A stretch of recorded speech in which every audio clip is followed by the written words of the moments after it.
ఉద్యోగాలు లేనటువంటి వారికి జీతభత్యాలు ఈ విధంగా పోతే ఎంతమంది మీద చర్యలు తీసుకోవాలి? వీటన్నిటి దృష్ట్యా ప్రస్తుతం లేరు అధ్యక్ష.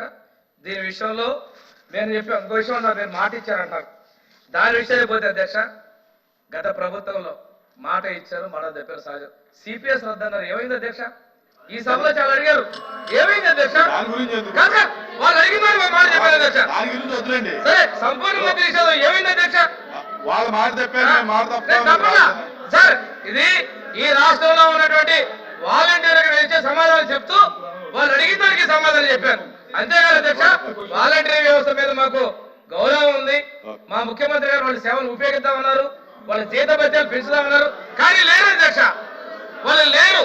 మేము కొనసాగించాలంటే ఉంటే కొనసాగించేవాళ్ళం.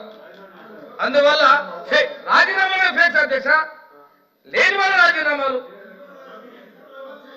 సార్ ఎల్ఓపి గారు మీరు సీనియర్ ఉన్నారు సార్, ఆ సభలో మీరు కేబినెట్ లో ఉన్నారు, అన్ని విషయాలు తెలుసు. ఇంకో సార్, ఈ ప్రతిపాదనలు పోతే కేబినెట్ ఆదేశాలు ఆమోదం చెప్పలా, లేని వాళ్ళకి ఎలా ఇస్తామని చెప్పి ఆదేశాలు ఆమోదం కూడా చెప్పలేదు అధ్యక్ష. ఈ అన్ని నిబంధనల ప్రకారం ఇది వాలంటీర్లు ప్రస్తుతం లేరు. ఆ విషయాన్ని గౌరవ సభ ద్వారా నేను ప్రజలు కూడా తెలియజేస్తాను అధ్యక్ష.